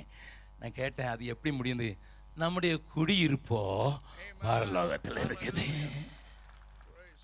பக்கத்தில் யாராவது நான் பெரிய பணக்காரன் சொன்னான்னா கொஞ்சம் சொல்லுங்க, டிரான்ஸ்ஃபர் பண்ணிரு, இல்லைன்னா எல்லாம் கள்ள நோட்டாயிரும். சீக்கிரமா டிரான்ஸ்ஃபர் பண்ணிரு, இல்லைன்னு எல்லாம் கள்ள நோட்டாயிரும். பக்கத்து வச்சுருங்க. உங்ககிட்ட பணம் இல்லைனாலும் ஒரு பணக்காரனை பிடிச்சி அவனை பார்த்து சீக்கிரமா டிரான்ஸ்ஃபர் பண்ணிரு, சீக்கிரமா டிரான்ஸ்ஃபர் பண்ணிரு.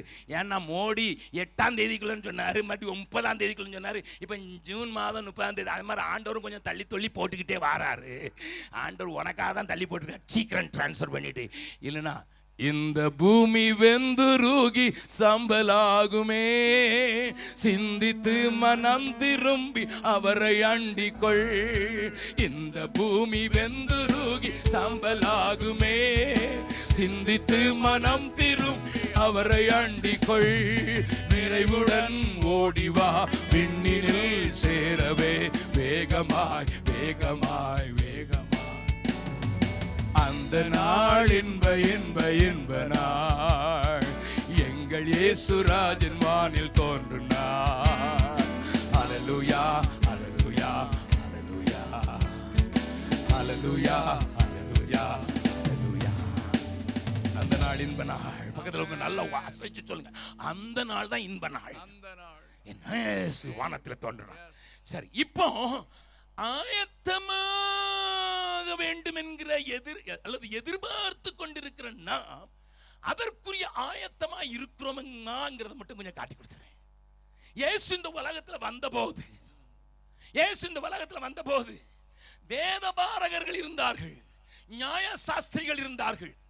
மத்தேயு 2வது அதிகாரத்தில் கிழக்கிலே தோன்றின நட்சத்திரத்தை பார்த்து அவர் யூதருக்கு ராஜாவாக பிறந்திருக்கிறவர் எங்கே என்று பொன்னோடும் வெள்ளை போலத்தோடும் மற்ற காரியங்களை எடுத்துக்கொண்டு பிரயாணமாக வந்தார்கள் சாஸ்திரிகள். அவர்கள் தவறான ஒரு எண்ணத்தோடு ஏரோதனுடைய அரண்மனையிலே பிரவேசித்து ஆண்டவர் இங்கே பிறந்திருக்கிறார், ராஜா பிறந்திருக்கிறார் என்று கேட்டபோது அவன் கலக்கமுட்டான். இப்பொழுது ராஜா எங்கே பிறப்பார் என்பதை அறிவதற்கு அவன் கூப்பிட்டு விட்ட ஆட்கள் யார்? வேதபாரகர், நியாய சாஸ்திரிகள். அவங்க வந்தோன்னு டான்னு சொல்லிட்டான், ஏசு எங்க பிறப்பாரு? பெத்லெஹேம், யூதேயாவில் உள்ள பெத்லெஹேம். நல்லா தெரியும், பக்கத்துல சொல்லுங்க, நல்லா தெரியும் எங்க பிறப்பாருன்னு தெரியும், மேசியா வருவார்னு தெரியும், மேசியா வரட்டும்னு சொல்லி ஜெபம் பண்ணவும் தெரியும். ஆனா எனக்கு அந்த அதிகாரத்தை வாசிக்கும் நேரம் இல்லை, எல்லாத்தையும் காட்டி கொடுக்குறது. வாசித்ததெல்லாம் சரிதான், ஜெபிச்சதெல்லாம் சரிதான், தெரிஞ்சதெல்லாம் சரிதான். இந்த சாஸ்திரிகளை மறுபடி வழி நடத்தும் போது கொஞ்சம் கியூரியாசிட்டின்னு சொல்லுவாங்களே, கொஞ்சம் அது இருக்கா அப்படியா அப்படின்னு பார்க்கறதுக்கு ஒரு பிள்ளைக்கே ஒரு கியூரியாசிட்டி இருக்கும். இந்த ஆலயத்துக்குள்ளில் இருந்த வேதபாரர்களுக்கும் பரிசேயர்களுக்கும் அப்படி ஒரு நினைவு கூட வரல. பிறந்திருந்தானே நாங்களும் வாரம் பார்க்கணும்னுட்டு பிரயாணம் பண்றதுக்கு முடியல. பக்கத்தில் இருக்க உங்களை கையை பிடிச்சி சொல்லுங்க, அறிவு இருந்தா மட்டும் போதாது. நல்லா கொஞ்சம் தலையை காட்டி தான் சொல்லுங்க, அறிவு இருந்தா மட்டும் போதாது, எதிர்பார்ப்பு இருந்தா மட்டும் போதாது, ஆயத்தம் இருக்க வேண்டும், ஆயத்தம் இருக்க வேண்டும், ஆயத்தம் இருக்க வேண்டும். ஊர்ல பக்கத்துல இருக்க மறுபடியும் கைப்பிடிச்சுங்க, ஊர்ல ஆடு மேய்ச்சவெல்லாம் வந்துட்டான், ஆனா பாடம் படிச்சவன் வரல. ஊர்ல ஆடு மேய்ச்ச வந்துட்டான், 84 வயசு கிழடு வந்து சேர்ந்துட்டு இயேசுவை பார்க்கிறதுக்கு. இன்னைக்கு நான் சாகிறதுக்கு ரெடின்னு சொல்ற சிமியோன் வந்து சேர்ந்துட்டான். ஆனா வேதம் கற்று போதி போரும் சத்தியத்தை மறந்து விட்டான். ஆயக்காரர் பாவிகளும் பரலோகத்தில் இருப்பாரே. அன்னை எபெல் ஜெபசி இந்த பாடல் எழுதினாரு. வேதம் கற்று போதி போரும் சத்தியத்தை மறந்து விட்டால், வேதம் கற்று போதி போரும் சத்தியத்தை மறந்து விட்டால், ஆயக்காரர் பாவிகளும் பரலோகத்தில் இருப்பாரே. ஆயக்காரர் பாவிகளும் பரலோகத்தில் இருப்பாரே. கல்கள் கூப்பிடும் நீ பேசாவிட்டால்,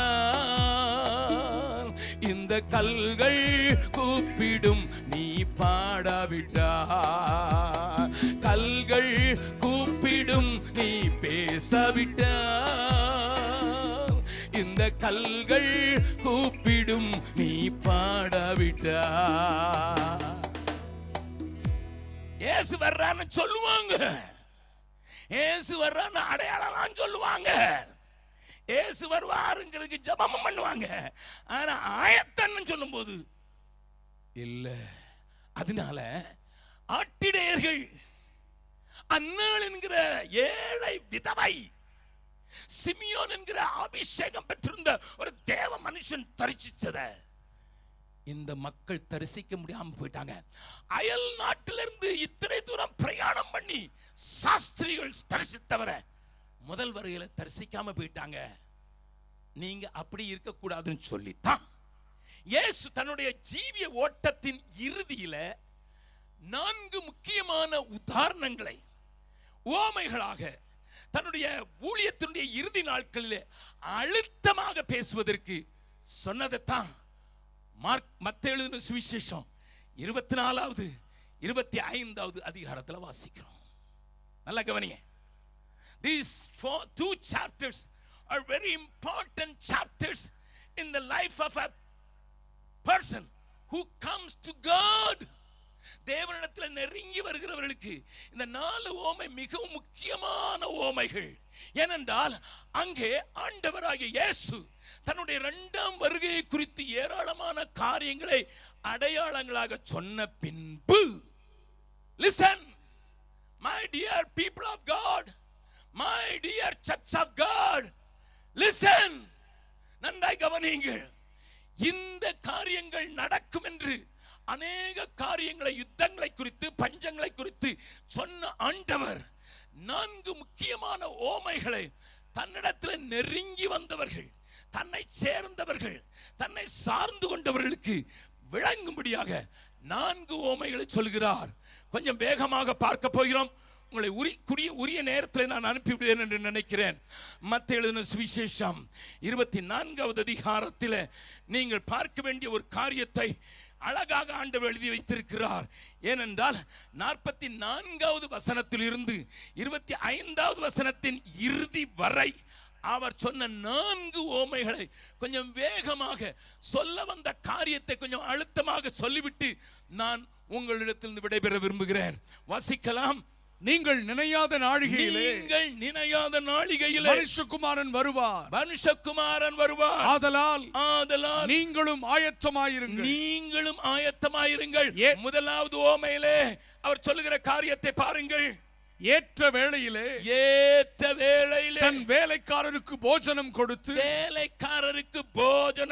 அவர்களை விசாரிக்கும்படி எஜமான் வைத்த உண்மையும் விவேகமும் உள்ள ஊழியக்காரன் யாவன். நன்றாய் கவனியுங்கள் ஐயா, என் அருமையான சகோதர சகோதரிகளே, இயேசு பேசுகிறார். நீ எதிர்பார்ப்போடு வாழ்வதற்கு தான் உன்னை அழைத்து கொண்டு வந்தேன், உனக்கு விளங்க பண்ணினேன். அந்த எதிர்பார்ப்போடு கூட நின்று விடாதே, அதற்கு ஆயத்தமாயிருப்பதற்கு இதை கற்றுக்கொள் என்று தன்னுடைய ஜனத்துக்கு இயேசு சொன்ன அந்த 4 காரியத்தில் முதல் காரியம், இந்த வேலைக்காரன் பொறுப்பு பெறுகிறான், ஜனங்களை நடத்துவதற்கு பொறுப்பு பெறுகிறான், பணம் பெறுகிறான். ஆக பொருட்களையும் ஆட்களையும் பெற்ற அந்த அவருடைய வீட்டிலே இருக்கிற அவருடைய மகன், அவருடைய பிள்ளை, அவர் நம்புகிற பாத்திரம், அவர் நம்புகிற ஊழியக்காரன். அந்த கவனியுங்கள். God has entrusted you with people. God has entrusted you with children. God has entrusted you with material things. உங்களை நம்பி ஆண்டவர் பொருட்களை கொடுத்திருக்கிறார். உங்களை நம்பி ஆண்டவர் பிள்ளைகளை கொடுத்திருக்கிறார். உங்களை நம்பி ஆட்களை கொடுத்திருக்கிறார். மறக்காதீர்கள். ஏனென்றால் நீங்கள் தேவனுடைய வீட்டிலே உண்மையாயிருப்பீர்கள், விவேகமாயிருப்பீர்கள் என்று ஆண்டவர் உங்களை நம்புகிறார். ஆண்டவர் என்ன நம்புகிறதற்காக நன்றி என்று சொல்கிறவர்கள் மாத்திரம் ஒரு பெரிய அல்லேலூயா சொல்லலாமா? I always praise God. Lord, you believe me. I believe you, that is true. But you believe me, Lord. இந்த ஊழியத்திற்கு உண்மையுள்ளவன் என்று என்னை ஏற்படுத்தின ஆண்டவருக்கு ஸ்தோத்திரம் என்று பவுலோடு கூட சேர்ந்து பலமுறை நான் சொல்கிறவன். He has given me people. He has given me materials. He has given me children. என் பிள்ளைகளை எனக்கு தந்தார். என்னை நம்பினா இவன் சரியாக செய்வான் என்று நான் பெற்காத பிள்ளைகளையும் எனக்கு தந்தார்.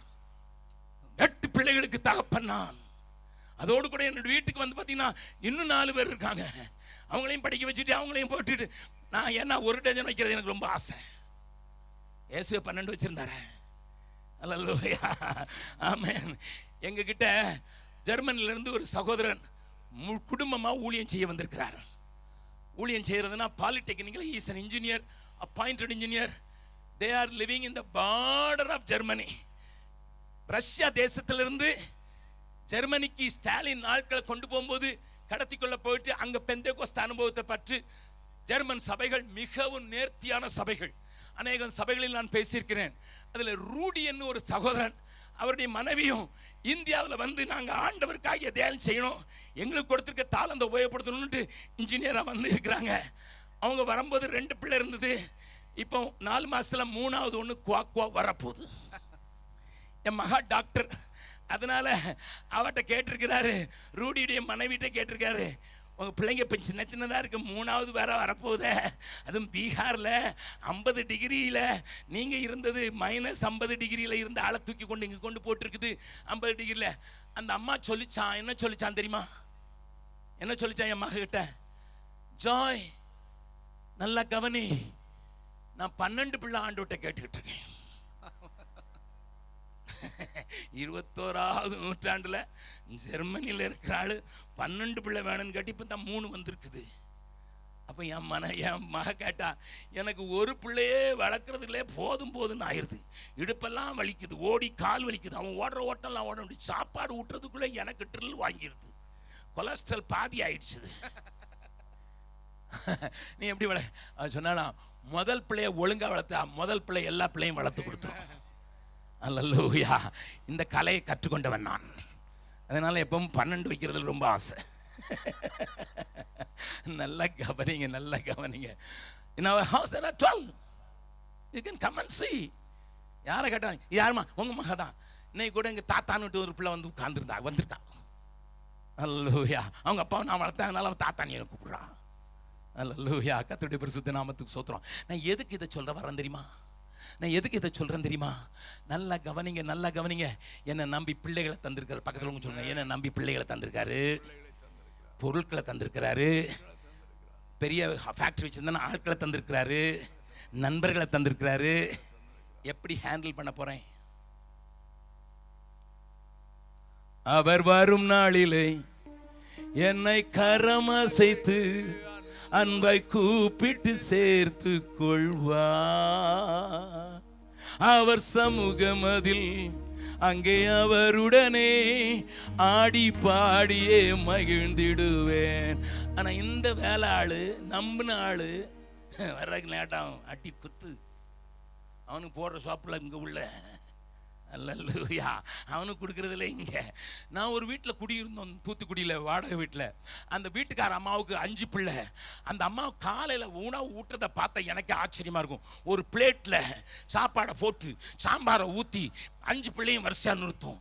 நான் அப்போ சின்ன பையனாக இருக்கிறதுனால பார்த்துக்கிட்டே இருப்பேன். இந்த காக்காக்கு ஊட்டுற மாதிரி ஒரு பிள்ளைக்கு உள்ள திணிக்கும். அவங்க போதுமா சரி, ஒரு பிளேட்டில் 1/4 பிளேட் தான் சாகும், மீதெல்லாம் பிள்ளைங்க எப்படி இருக்கும்? நோஞ்சானா இருக்கும். பக்கத்தில் இருக்கீங்க, நடிக்கிறியா? நிறைய நடிகர்கள் உண்டு, ஊழியத்தில் உண்டு, வேலை ஸ்தலத்தில் உண்டு, குடும்பத்தில் உண்டு. நிறைய நடிகர் என்னமோ ரொம்ப நல்லா டீல் பண்ணுற மாதிரி இருப்பான், ஆனால் பாக்கெட்டை நல்லா பிச்சுக்கிடுவோம். அதுக்கு தான் நம்ம கொடுத்தாரு. இதை பிடிச்சிட்டே தெரியறிய. அழைக்கப்பட்டவர்கள் இதை நோக்கத்தில் கொண்டிருந்தா, உன் பிள்ளை இயேசுவை ஏற்றுக்கொள்றது வரைக்கும் அழுவ. எப்படியாவது ஏற்றுக்கொள்ளும், எப்படியாவது ஏற்றுக்கொள்ளுமா, எப்படியாவது ஏற்றுக்கொள்ளு. ராஜா வராருடா, ராஜா வராரு. உன் கூட இருக்கிறவங்களை காலை பிடிச்சு கொஞ்சுவேன். உன் கூட வேலை உனக்கு கையில கொடுக்கப்பட்டிருக்க வாழ கொடு. சென்னையில் ஒரு கோர்ஸ் நடத்தினோம், மிஷனரி ப்ரிப்பரேட்டரி ட்ரைனிங் கோர்ஸ்னுட்டு. அதில் சில பிஸ்னஸ் பீப்புள் வந்தாங்க. அதில் ஒரு தம்பி ஜாஸ்வான்ட்டு இப்போ ஒரு பிஸ்னஸ் ஆரம்பிச்சிருக்காரு. நான் கேட்டேன் என்னன்ட்டு. 9 முஸ்லீமை வச்சுருக்கேன், 7 மத்திய பிரதேசக்காரனை வச்சுருக்கேன். அவ்வளவு இப்போ ஆண்டவருக்கு பைபிள் படிக்கிறான். வேலையும் கொடுத்தேன், ஆண்டவரையும் கொடுத்துட்டேன். எங்களுக்கு சபை, எங்கள் ஃபேக்ட்ரியிலே சபை உண்டாயிட்டு. கரங்களை தட்டி ஆண்டவர் மையப்படுத்தலாமா? Come and see, it can happen in Chennai. நல்லா கவனிங்க, பக்கத்தில் கைப்பிடிச்சுங்க. எதெல்லாம் கொடுத்துருக்காரோ அதெல்லாம் ஒழுங்காக உபயோகப்படுத்துவேன். இரண்டாவது அடுத்தாப்புல 25வது அதிகாரம் 1வது வசனம். அப்பொழுது பரலோக ராஜ்யம் தங்கள் தீவெட்டிகளை பிடித்துக்கொண்டு மணவாளனுக்கு எதிர்கொண்டு போக புறப்பட்ட 10 கன்னிகைகளுக்கு ஒப்பாயிருக்கும். இவங்களுக்கும் தெரியும் ராஜா மணவாளன் வராரு. இதெல்லாம் நான் விவரமா பேசுறதுக்கு நேரம் இல்ல. வர்றாருன்னு எதிர்பார்ப்பு உண்டு. அதனால தான் எவ்வளவு கத்திட்டு போனாங்க. ஆனா கடைசி மட்டும் எழுதுற மாதிரி போகாத 5 பேர் உண்டு. பக்கத்துல உங்களுக்கு கேளுங்க, கடைசி மட்டும் எரியுமா? முகத்தை பார்த்து கேளுங்க. இடையில நின்றுருமா? ரொம்ப உற்சாகமா இருக்கிறீங்க. முடிவு பெரிய நிலைத்து நிற்பவன் தான் ரசிக்கப்படுவான். சொல்லுங்க, நல்லா சத்தமா சொல்லுங்க. நீ நான் சொல்றது கேட்கலாம், நீங்க சொல்றது நல்லா கேட்கட்டும். முடிவு பெரிய நிற்பவன் தான் ரசிக்கப்படுவான். முடிவு பெரிய நிற்குமா? முடிவு பண்ண எரியுமா? என்ன ஸ்டாக் இருக்கான்னு கேளுங்க. யாரா கேட்குறாங்க, இன்னும் செமினார் அட்டன் பண்ணலன்னு. அல்லேலூயா. என்னை கேட்கிற அருமையானவர்களே, ஆண்டவருடைய ஆதங்கத்தை பார்த்தீங்களா? எதிர்பார்ப்பு இருந்தால் போதாதுப்பா, ஆயத்தம் வேணும். எதிர்பார்ப்பு இருந்தால் போதாது, நீ ஆயத்தமா இருக்கணும். அதுக்கு பிறகு வாசிக்கலாம் 14வது வசனம். அன்றியும் பரலோக ராஜ்யம் புறதேசத்துக்கு பிரயாணமாய் போகிற ஒரு மனுஷன் தன் ஊழியக்காரரை அழைத்து, இவனும் தாழ்கள் அனுப்பிச்சான். இந்த 4 உவமைகளையும் இயேசு உடையவர்களுக்கு சொல்லப்பட்டது. ஏனென்றால் நியாய தீர்ப்பு தேவனுடைய வீட்டில் தொடங்கும் காலம். நியாய தீர்ப்பு தேவனுடைய வீட்டில் தொடங்கும். அதனால தான் ஊழியக்காரன் நினைச்சு ஒருத்தனுக்கு 5, ஒருத்தனுக்கு 2, ஒருத்தனுக்கு 1. இந்த கதையெல்லாம் உங்களுக்கு தெரியும். நான் கொஞ்சம் வேகமா காட்டி கொடுக்க விரும்புறேன். 5 கொண்டு வந்தவன நேற்றைய தினத்தில் சொன்னது போல சந்தோஷத்தில் பிரவேசி. 2 கொண்டு வந்தவன சந்தோஷத்தில் பிரவேசி. 1 வச்சு சும்மா இருந்தவன அழுகையும் பற்கடிப்போம். முதல்ல சரியா ஆளுங்களை ஹேண்டில் பண்ணாமனையும் அழுகையும் பற்கடிப்போம். கடைசி வரைக்கும் எரியாமை விளக்கு வச்சிருந்தவனையும் அழுகையில் நிறுத்திட்டாரு. ஒன்னும் செய்யாம இருந்தவனையும் அழுகைக்கு அனுப்புகிறாரு. 4 அதிகாரத்திலையும் ஒரு கூட்டம் அழுகைக்கு போகுது, ஒரு கூட்டம் சந்தோஷத்தில் பிரவேசிக்கிறது. அதைத்தான் சொல்றதுக்கு தான் 24வது அதிகாரத்தின் ஆரம்பத்தில் சொன்னாரு, 2 பேர் படுக்கையில் படுத்திருப்பாங்க. ஒருவர் எடுத்துக்கொள்ளப்படுவா, ஒருவர் கைவிடப்படுவா. 2 பேர் வயலில் இருப்பார்கள், ஒருவன் ஏற்றுக்கொள்ளப்படுவான், ஒருவன் கைவிடப்படுவான். என்னை கேட்கிற அருமையானவர்களே, இந்த மாலை நேரத்தில் ஆண்டவர் வருகிறார் என்ற எதிர்பார்ப்பு இருக்குமானால், இயேசு வர வேண்டும் என்கிற எதிர்பார்ப்பு இருக்குமானால், அதற்காகத்தான் அழைக்கப்பட்டிருக்கிறேன், அப்படித்தான் வாழுவதற்கு என்னை ஒப்புக் கொடுக்கிறேன் என்றால், நீங்கள் அறிய வேண்டிய ஒரு பெரிய காரியம், ஆயத்தமாகு. Handle the people rightly, handle the material rightly. உனக்கு கொடுக்கப்பட்டிருக்கிற ஆட்களை சரியாக, உன் பிள்ளைகளை சரியாக நடத்து, உன் மக்களை சரியாக நடத்து, உன்னோடு கூட இருக்கிற நண்பர்களை சரியாக நடத்து, உன்னோடு கொடுக்கப்பட்ட பொருட்களை சரியாக நடத்து. ஏனென்றால் ராஜா வருகிறார். அடுத்தாற் போல் கன்னிகைகள் எதிர்பார்ப்பு இருந்தது, ஆனா எல்லாரும் தூங்கிட்டாங்க. திடீர்னு வர்றாருன்னு சொன்ன உடனே எரிய மாட்டேங்குது, அணைஞ்சு போகுது. ராஜா வந்தபோது கடையில் நிற்கிறான். சொல்லுங்க, ராஜா வந்தபோது கடையில் நிற்கிறான். ராஜா வந்தபோது கடையில் நிற்கிறான். வாசல்ல நிற்க வேண்டியவன் கடையில போய் நிற்கிறான். விளக்க வைக்கிறதுக்கு நேரம் இல்லை. அடுத்த காரியத்தில் சொல்றாரு ஆண்டவர், திறமைக்கு தக்கதாக கொடுத்தவன்ட்ட கணக்கு கேட்க வருகிறா. அதனால நான் ஒரு பாட்டில் இப்படி எழுதினேன், கணக்கு கேட்பார் என்ன செய்வாய், கணக்கு கேட்பார் என்ன செய்வாய், கண்ணீர் விடுவாயோ கர்த்தரை கண்டு, கண்ணீர் விடுவாயோ கர்த்தரை கண்டு. விசுவாசியே நினைத்து பார், நிலைப்பவைகளை நாடு, நித்திய ஜீவன் பெற. பாண்டிச்சேரி கூட்டத்தில் சொன்ன ஒரு சின்ன உதாரணத்தை சொல்ல விரும்புகிறேன்.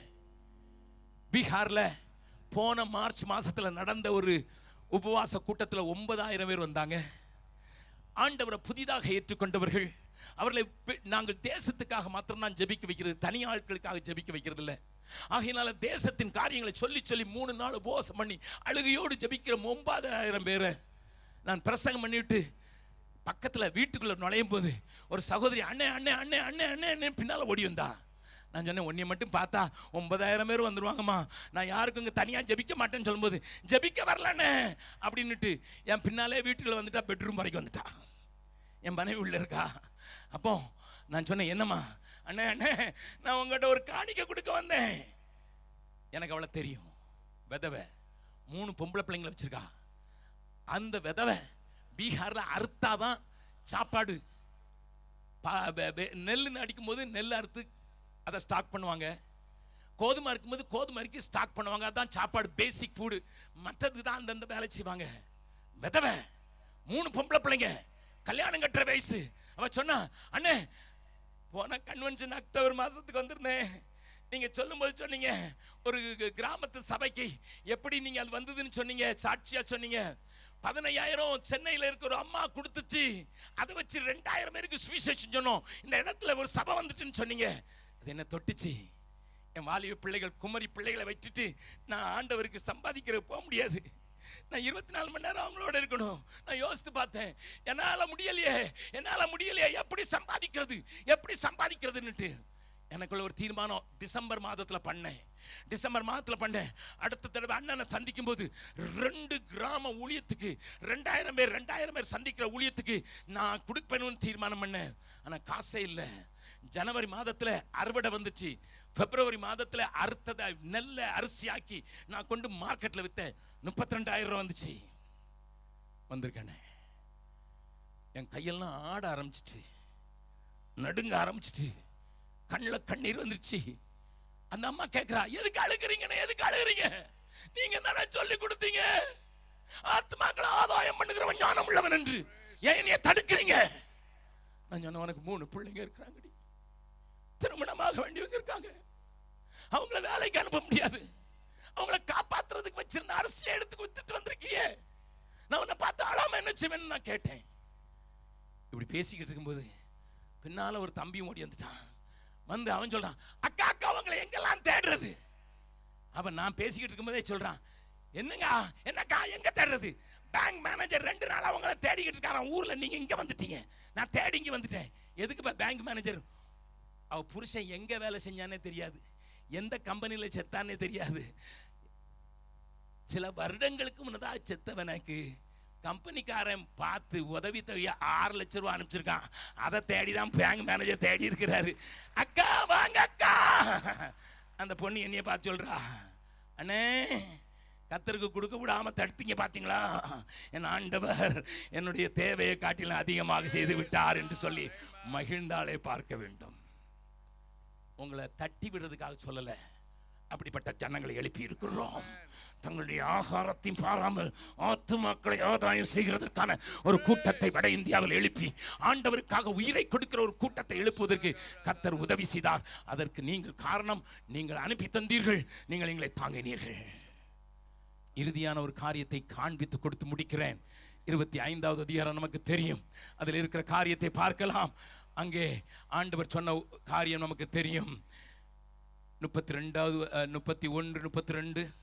அன்றியும் மனுஷகுமாரன் தமது மகிமை பொருந்தினவராய் சகல பரிசுத்த தூதரோடும் கூட வரும்போது தமது மகிமையுள்ள சிங்காசனத்தின் மேல் வீற்றிருப்பார். அப்பொழுது சகல ஜனங்களும் அவருக்கு முன்பாக சேர்க்கப்படுவார்கள். மேய்ப்பனானவன் செம்மறியாடுகளையும் வெள்ளாடுகளையும் வெவ்வேறாக பிரிக்கிறது போல அவர்களை அவர் பிரித்து செம்மறியாடுகளை தமது வலது பக்கத்திலும் வெள்ளாடுகளை தமது இடது பக்கத்திலும். இதுவும் தன்னுடைய மக்களை குறித்து சொல்லுகிறார்.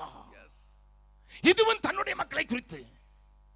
ஏன்னா அவங்க கேட்காங்க, நீங்க எப்ப பசியா இருந்தீங்க, எப்ப தாகமா இருந்தீங்க, எப்ப சிறையில இருந்தீங்க, எங்களுக்கு தெரியலையே. They know. They were not prepared.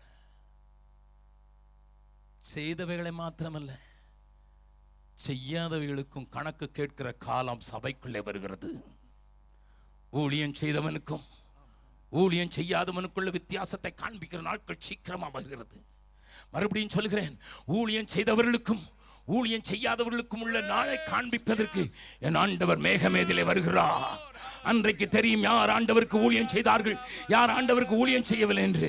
நீ ஒரு வேளை இதே பட்டணத்திலே இருக்கும்படியாக அழைக்கப்பட்டிருக்கலாம், அல்லது புறப்பட்டு போகும்படியாக அழைக்கப்பட்டிருக்கலாம். யாராயிருந்தாலும் ஆயத்தமில்லாத எதிர்பார்ப்பு உனக்கு அழுகையை கொண்டு வந்து இந்த 4 கூட்டத்தாரும் ஒரு கூட்டத்தார் அழுகையும் பற்கடிப்பும் உள்ள இடத்திற்கே போனார்கள் என்று சொல்கிறது.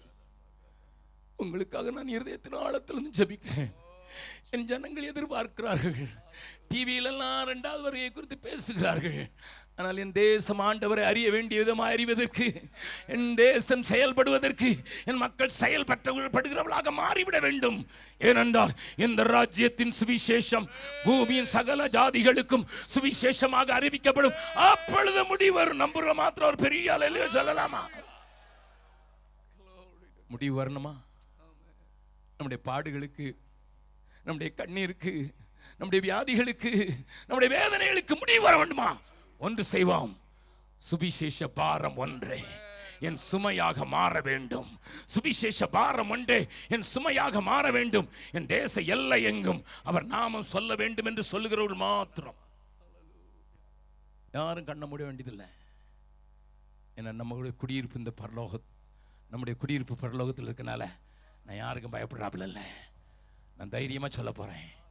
என்னை அழுத்த போகிற சுவிசேஷ பாரத்தை இந்தியாவின் மூலை முடுக்குகளில், தமிழகத்தின் மூலை முடுக்குகளில், நான் இருக்கிற இடங்களில் மூலை முடுக்குகளில் சொல்லுவது என் மேல் விழுந்த கடமை என்று சொல்கிறவர்கள் மாத்திரம்.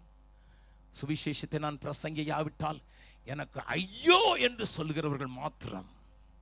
செய்ய வேண்டிய கடமை மாத்திரம் செய்தோம், அது எங்கள் மேல் விழுந்த கடமை என்று சொல்கிறவர்கள் மாத்திரம். அப்படியே எழுந்து நின்று 2 கரங்களை வானத்துக்கு நேராக நீட்டி அந்த கவியை பாடலாமா? சுவிசேஷ பாரம் ஒன்று என் சுமையாக மாற வேண்டும். என் தேச எல்லை எங்கும் உம் நாமம் சொல்ல வேண்டும் என்று சொல். என்னால் முடிந்த அளவு ஆண்டவரே, எப்படியாயிலும் செய்ய போகிறேன், எப்படியாயிலும் சொல்ல போகிறேன் என்று சொல்லுகிறேன். அந்த பெரிய அர்ப்பணத்தோடு நீங்கள் எல்லாரும் செய்து விட்டால் இந்த தேசம் அசைந்துதான் ஆகும். என் ஆண்டவருடைய வருகை தீவிரமாகும். என் ஆண்டவர் வருவது தீவிரமாகும். ஹல்லேலூயா. சுவிசேஷ பாரம் ஒன்றே என் சுமையாக மாற வேண்டும். சுவிசேஷ பாரம் ஒன்றே என் சுமையாக மாற வேண்டும். என் தேச எல்லை எங்கும் அவன் நாமம் சொல்ல வேண்டும். என் தேச எல்லை எங்கும் உம் நாமம் சொல். கரங்களை அசைத்து சொல்லுவோம். ஆராதனை ஆராதனை ஆராதனை ஆராதனை ஆராதனை ஆராதனை ஆராதனை ஆராதனை அன்பரேசு ராஜனுக்கே ஆவியான தேவனுக்கே.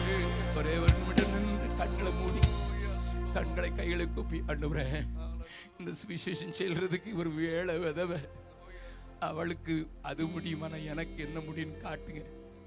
என் பகுதிகளை சந்திக்கிறதுக்கு, என் தேசம் சந்திக்கிறதுக்கு, சுவிசேஷத்தினால் என் பகுதிகள் அல்ல எல்லாரும் சந்திக்கப்படுவதற்கு ஆண்டவரே வல்லமையான ஒரு சுவிசேஷம் எனக்கு இருக்கிறது.